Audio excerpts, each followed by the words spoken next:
Okay, so we have seen what is a constructor and destructor that we have seen in module number one.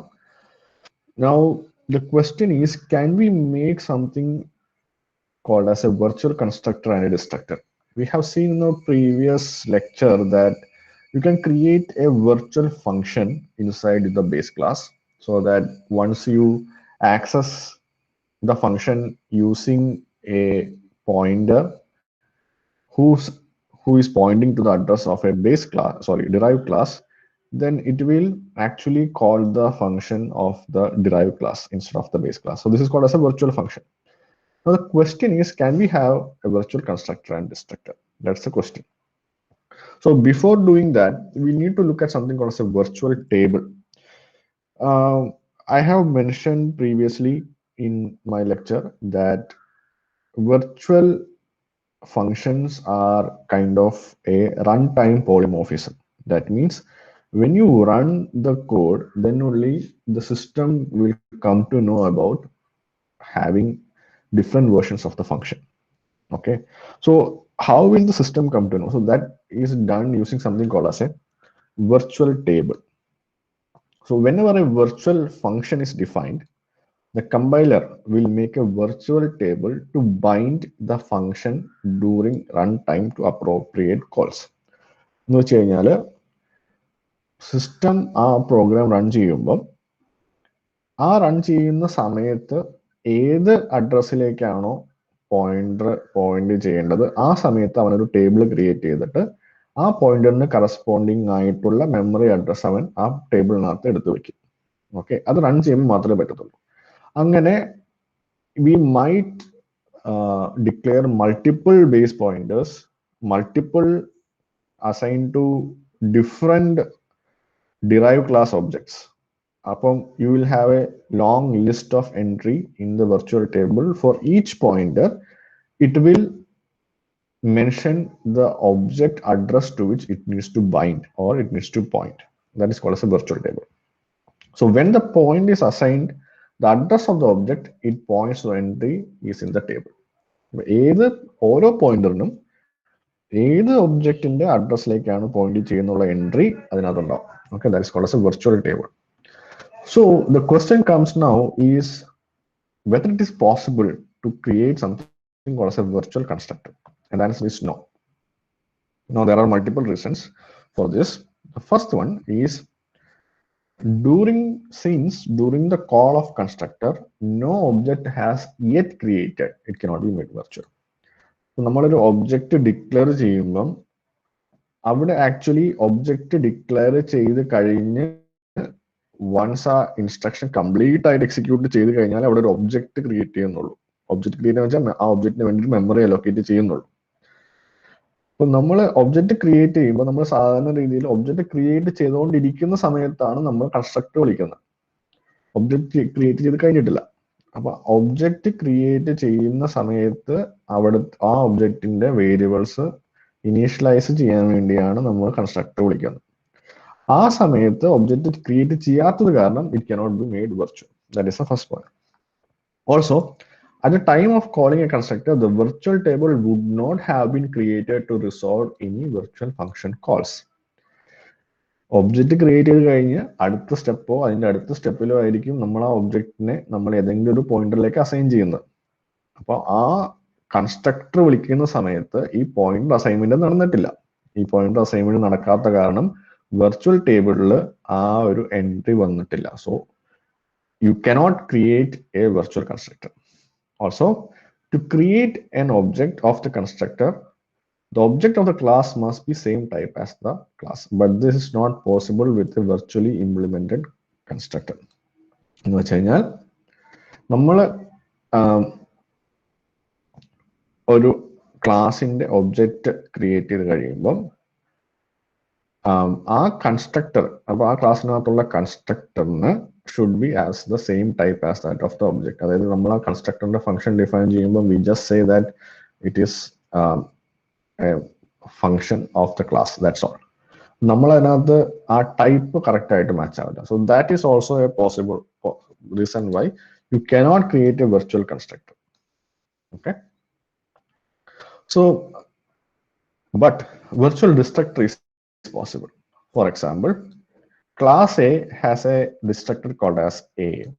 Class B, which is derived from class A, has a destructor called as B. Now, in main function, actually you are creating a pointer of class A. New is actually a function which is basically you are saying B space B. You are allocating memory. You are creating an object here. That is what is called as new B means. You're assigning it to pointer. Now the pointer is pointing to the object of B, and then you are deleting the pointer.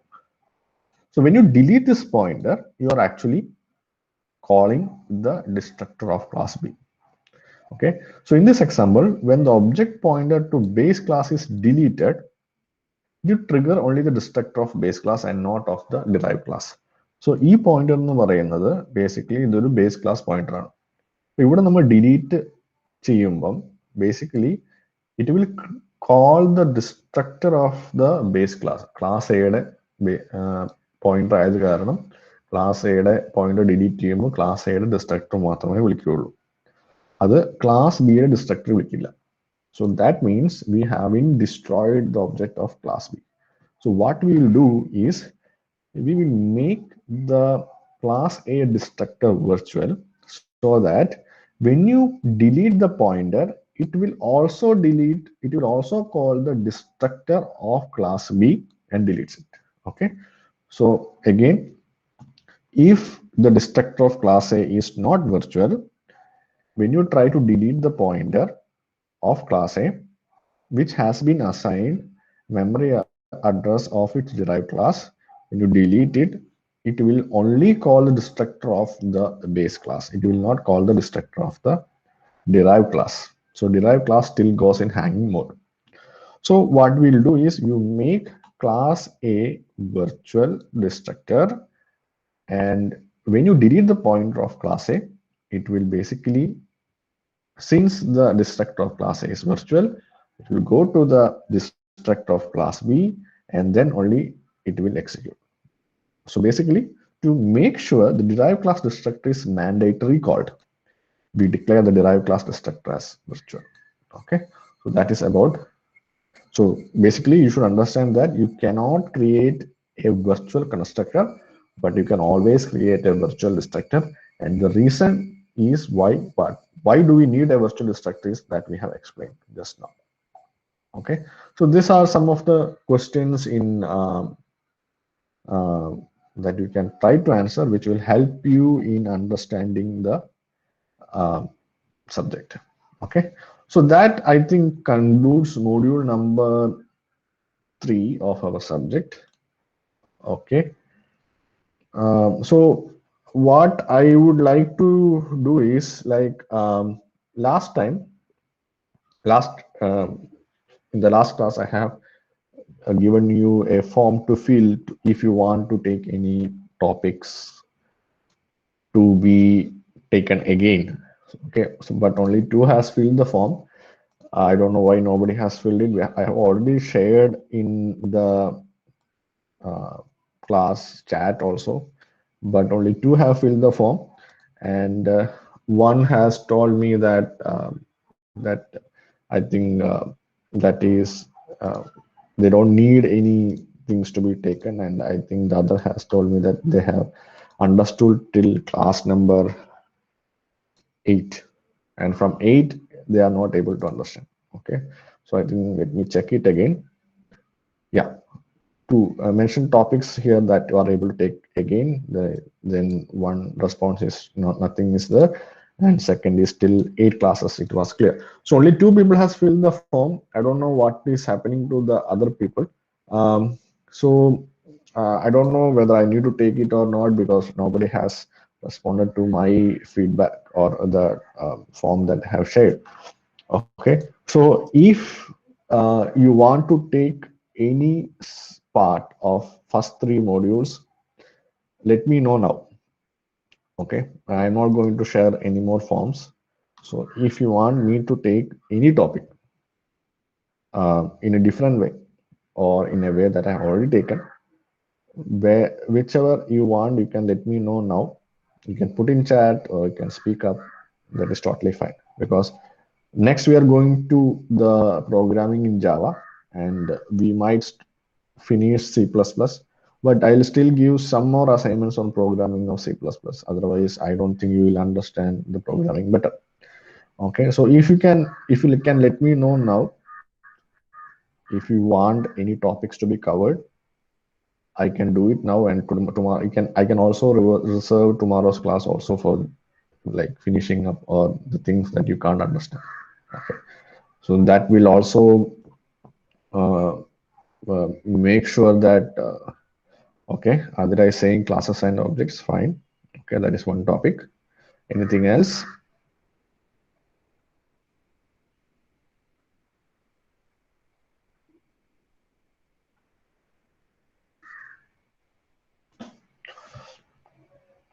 Okay, I'll take classes and objects again.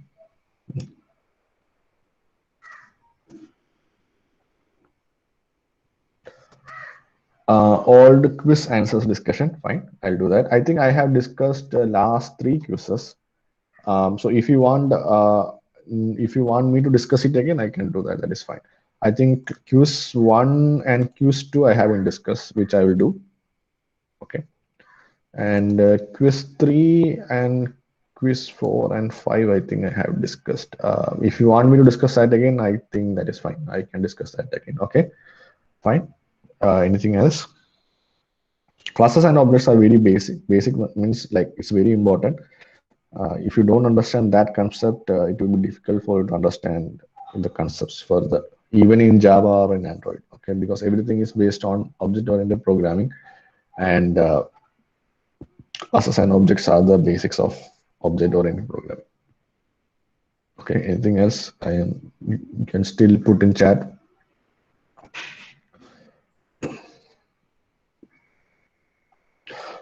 See, one thing, the limitation from my part is since this is completely online, ഇത് completely online ആയത് കാരണം I can't expect everybody to have a laptop. ഞാനത് expect ചെയ്യുന്നില്ല എല്ലാവരുടെ കയ്യിലും laptop ഉണ്ടാവണമെന്ന് expect ചെയ്യുന്നില്ല laptop എല്ലാവരുടെ കയ്യിലും ഉണ്ടായിരുന്നെങ്കിൽ we could have done simultaneous programming and we could have verified your programming knowledge, everything. But I am not expecting that. എനിക്കറിയാം മിക്കവാറും almost all of you will be using mobile and mobile simultaneously watching the lecture and doing the programming is doing the programming is very difficult. So I'm not expecting that. But I am saying that that is my limitation from our part. If you would have been in your college and we could have sit in the lab, everybody could have individual computer and we can do the programming simultaneously, which will make you understand much better. Okay. So the 2 points that I have got is one is classes and objects, another is old quiz answers discussion. One is Sana and Adra has replied to that. Anything else? I'm still waiting. Once I get the list, then I can start.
Okay, just give me a second.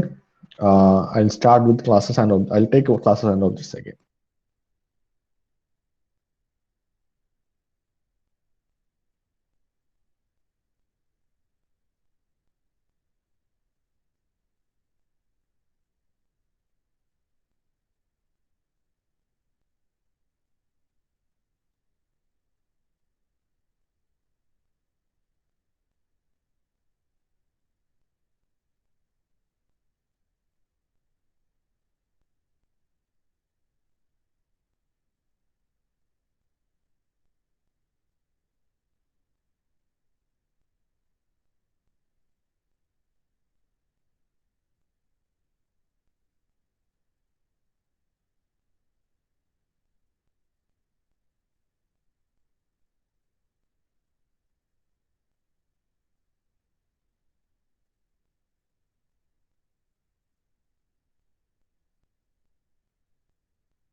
So let me, instead of directly writing the program, let me write it down and try to explain what a class and an object means. Okay, so the basic thing that you want to understand in programming is everything is connected to memory. Okay, so I would say that everything, whatever you do inside a program, is connected to a memory. For example, the program will be in ROM, or and the data will be in RAM, etc., etc. So even if when you declare a variable, so when you declare something, when you declare a variable, it will allocate memory in RAM. Okay, so if you understand this concept, then everything whatever you learn can always be related to this. Okay, let me just give you an example. For example, let's say when I declare int main and say float a comma b, okay, and return 0. If I do this, what is actually happening is that you are actually, for these two variables a and b, in your RAM you are allocating two memory spaces of width equal to the width of float. So if the float is 64-bit in your system, then you will allocate a 64-bit memory for A and B. So whatever value you are assigning to A will be put in this memory for A, and whatever value you are assigning to B will be put in the memory for B. So whatever you change in A, whatever you do a change in A will change in the corresponding memory. For example, if I do A equal to 10 here, then what is going to happen is the value inside this memory is going to be 10. Then if I do A equal to 25 here, 25.0 in the case of float, then the value inside this memory is going to be 25. Okay, and when I do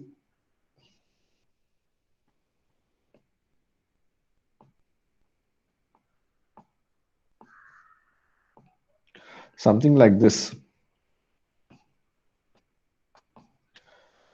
B equal to A, so this means that you are reading the value of A, which is 25, and putting it in B.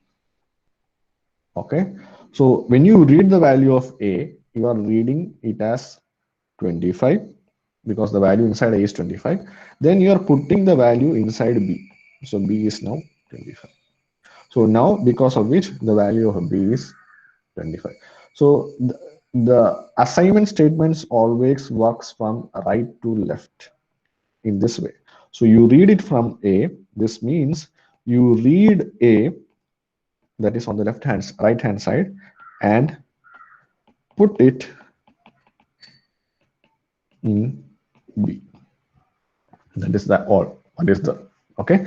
So this is the basics of everything. Fine. Now, similarly, when you declare a function, what you are actually doing is you are allocating a space in memory called as stack. Okay. I think you might have studied stack in microcontrollers, but still I am saying. So when you call a function, it is going into a memory space of function. Okay, so this is although I have represented this memory like this, it is much more complicated than this, but I have shown this in a much simpler version. Okay, in a similar way, let's say I am declaring a function. Okay, I am saying void f1 of int a comma int b. Then I say my function just prints the value of A. So what this declaration does is there is a stack in the memory. This is also in the RAM. Okay. Now for this function f1, it will allocate a section of memory. And in this stack, you will have the value of A and B. So there is another memory space here for A and B. For main, you will have a different memory space. Okay, so it might be something here in main. For in this main also there is a memory location for A and B. So for that there is for this main. Okay, and this is for F1. This is for F1 and this is for main because main is also a function. So they have allocated a memory space for main function and the function F1, and this is called as a stack. Now there are many limitations to the stack, but let's don't dig deeper into that. But this is how it is happening. So if you look at here, although the variable names are same, AB here and AB here, and let's put it also in the same data type, so that let's make it clear. Float. So if you look at A and B, they are of same data type in main function and F1, but you see that they are putting it into different memory space. The memory address of A and B are different, because of which if you put a value in A in F1, it will not influence anything in the main function because they are totally different memory space. Okay, so that is the next concept you want to understand. If you are declaring a function, that will be allocated a separate memory space in the RAM, usually we call as stack, and then if you change anything in that function for that variable, it will only alter any changes in that particular memory. It will not alter any other memory. Okay, this is the first concept. Fine. Now we have looked at something called as structures, right? Struct. Let me put a different color. Struct A, int A, int B. Okay, we have seen something like this called a structure.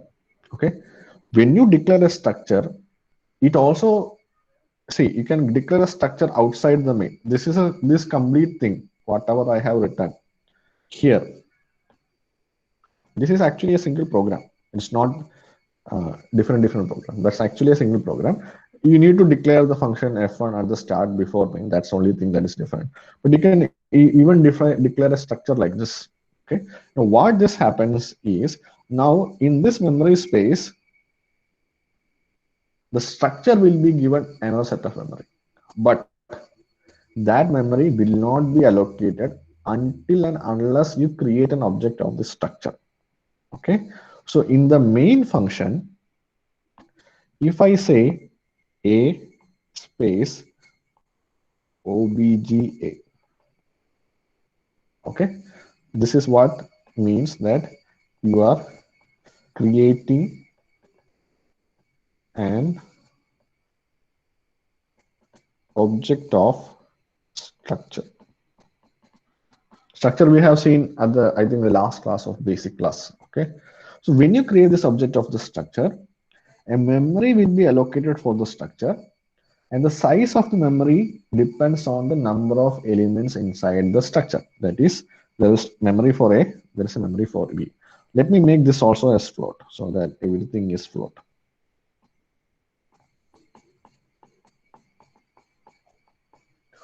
Okay, so there will be memory created for A, memory created for B. This is the total memory of the structure. And you see that, okay, this is for the object obja. Yeah, obja.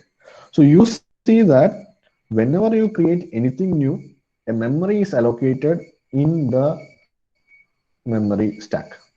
Okay, there are different types of memory called as heap, stack, DSS section, text section, etc., etc. That is too much advanced. I'm not going into that. So once, so if you declare anything, whether it's a function, whether it's a structure, whether it's a simple variable, whatever you do, a memory will be allocated in the RAM for the program. Okay, and as long as the memory is different, even if the variable names are same, it will not, any change in the variable will not change anything else in the other part of the variable. For example, if I assign a value a equal to 10 here, it will only alter the memory location of that particular object. Okay, now for this structure I'm going to create another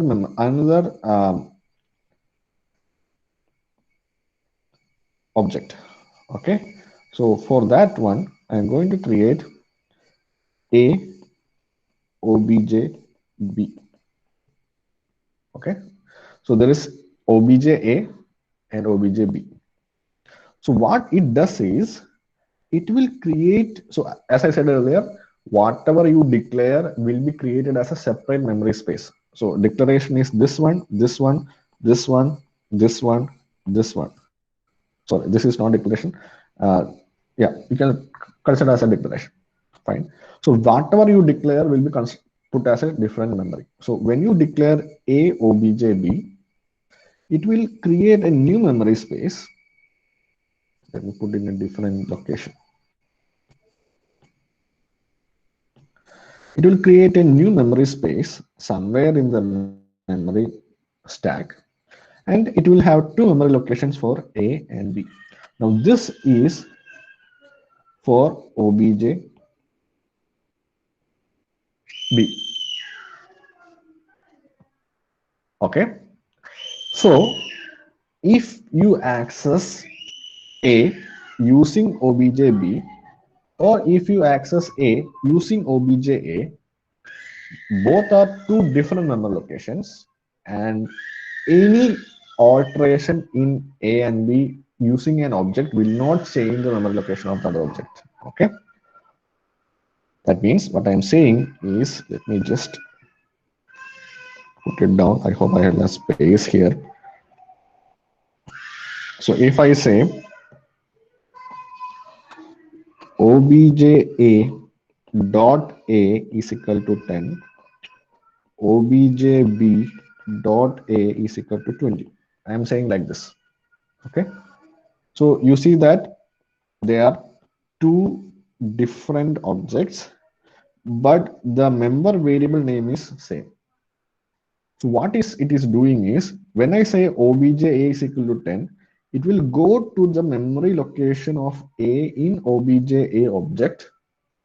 It will change that value to 10.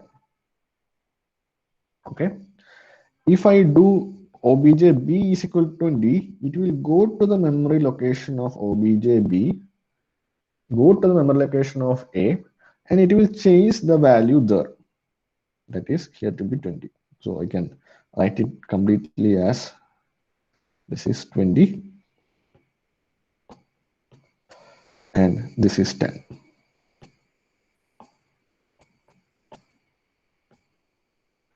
Okay, that is the concept. So when an object is created, a separate memory location is created. In that separate memory location, if you access any particular variable, a different, the memory location of that particular variable of that particular object only will be altered. Fine. I hope this concept is clear. I am explaining from structure because classes are an extension of structure. Okay, so in this structure you can declare only variables. In C++, actually it will allow functions also, but that is not the proper way. So this means in a structure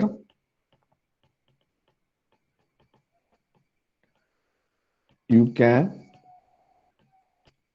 declare only variables.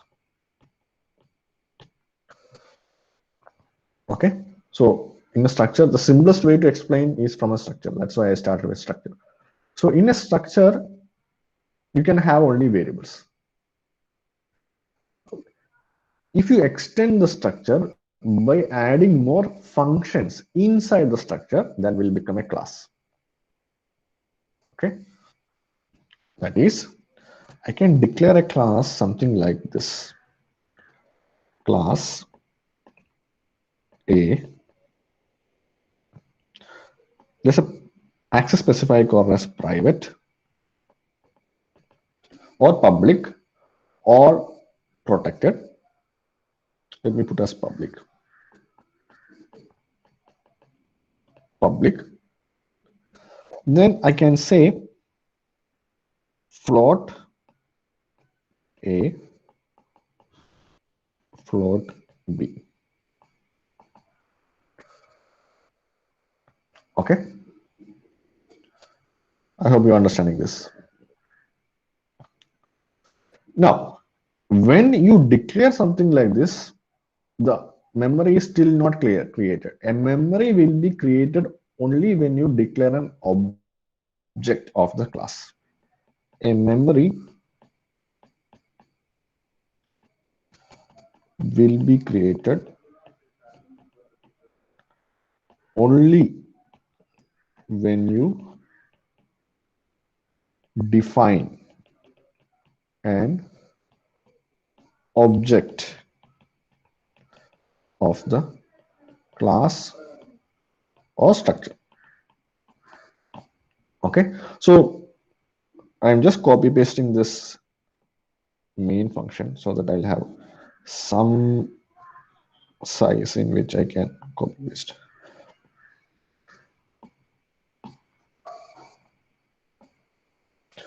So this is my main function. So in this main function,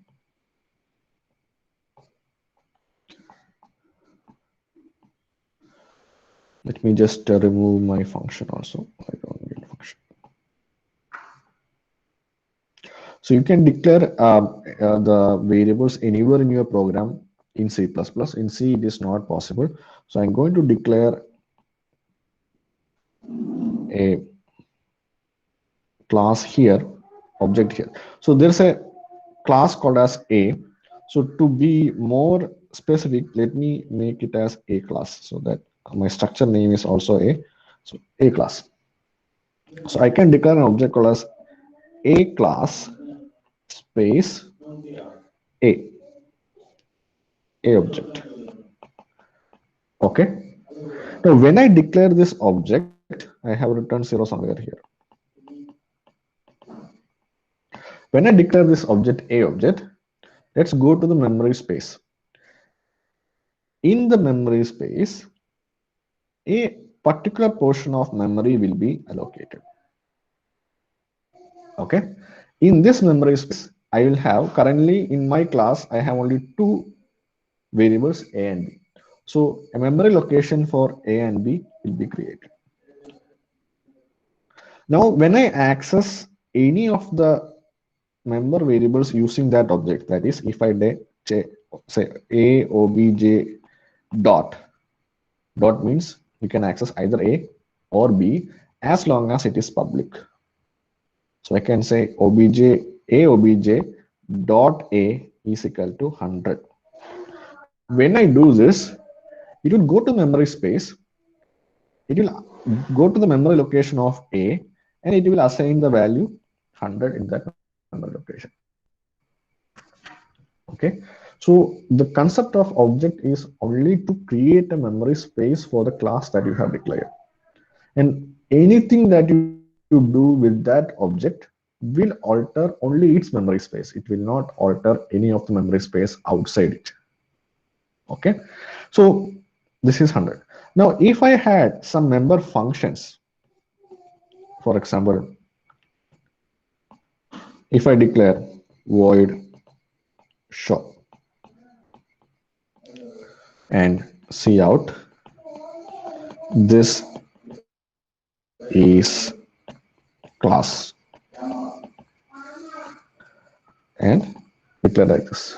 In that case, if once you add more variables or functions, the memory space of the class will also correspondingly increase. So now you will have something like this.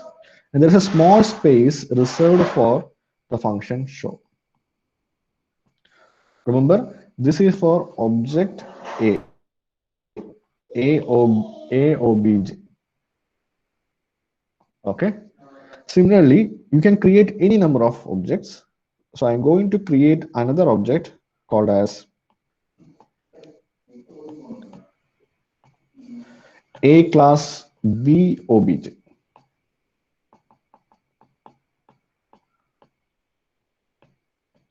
When I create this object, then let's go to the memory space. Let me just extend the memory space a bit so that I'll have enough uh, thing to draw.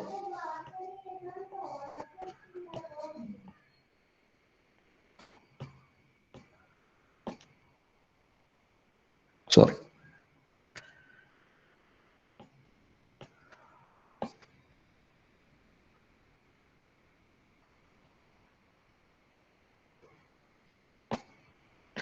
So it will go to the memory location. It will create a new memory space for our new variable BOBJ. Now BOBJ also has a variable called as A, variable called as B, function called as show. So it will create another location for A, location for B, and a location for show. Now if I do BOBJ.A is equal to 1000, it will go to the memory location of A in the object BOBJ, and it will assign the value 1000.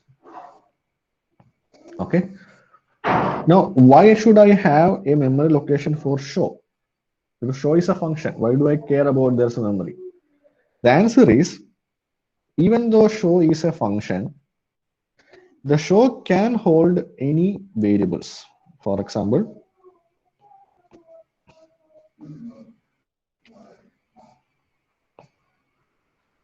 I can declare a variable inside show int. Let me declare it as float A. Okay, so what it will do is, in the memory location of each of the show, for object A obj and object B obj, it will create another memory location whose name is A. Similarly, in B obj also, it will create another memory location called as BA. Okay, because you see that even though we have A in the class, since A is localized, we call the term as localized in the function show, it has a separate memory. So if I assign a value A equal to 10 here, so what it does is, it will go to the memory location of A inside the objects and put the value as 10. Here also 10. Okay, fine. So if you look at this complete program, you have only two variables or two different names, A and B. But using that different names, you can create any number of memory locations. As long as they are of different objects, they do not overlap. So you can modify the values as much as you want. Okay. So the concept of classes is, it is an extension of structure. It has multiple variables, multiple member functions. When you create the object, it will create a memory space. Okay. It will create a memory space for each object, and whatever you have declared inside the class will be allocated a memory for each of the variables and for the functions in both the objects, or how many objects you have created.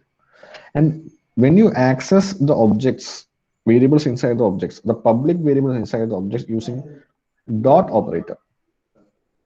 Okay, dot operator is the one which is you are going to use to access. the public variables. Then it will assign a value to the memory location. You can also access them using the function can also be accessed using the dot operator. So we say obj show. Okay, so it will go to the memory location of b obj. It will go to the memory location of show and it will execute the function, and it will access the data inside that show and it will execute the function. Okay, this is the technical concept of classes and objects. Technical concept means this is how classes and objects work. Now, object-oriented concept is more like a descriptive thing, where classes means you are trying to bundle up all the properties of a particular, what you call, now or particular object. So object in a physical sense can be anything. For example, my watch can be an object, my pencil can be an object, my mobile phone is an object. So if you look at mobile phone or if you look at my watch, now that object has many variables. For example, time, hour is a variable, month, date is a variable, and in time, in hour, you can have variables like uh,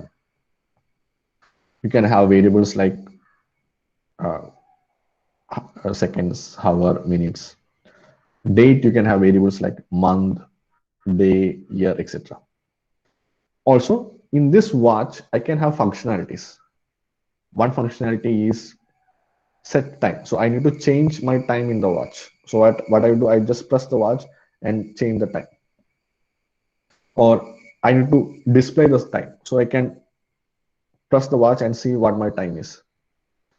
My watch is a bit of a smart watch because of which I can monitor my heart rate. So I can press my watch and see my heart rate. So those are functionalities. So those functionalities will be given as a function inside the class.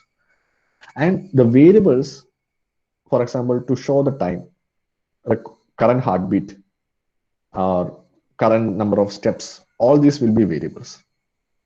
So that when an object is created, and if I want to get the time of my watch, I can just say object dot current time and it will display the time.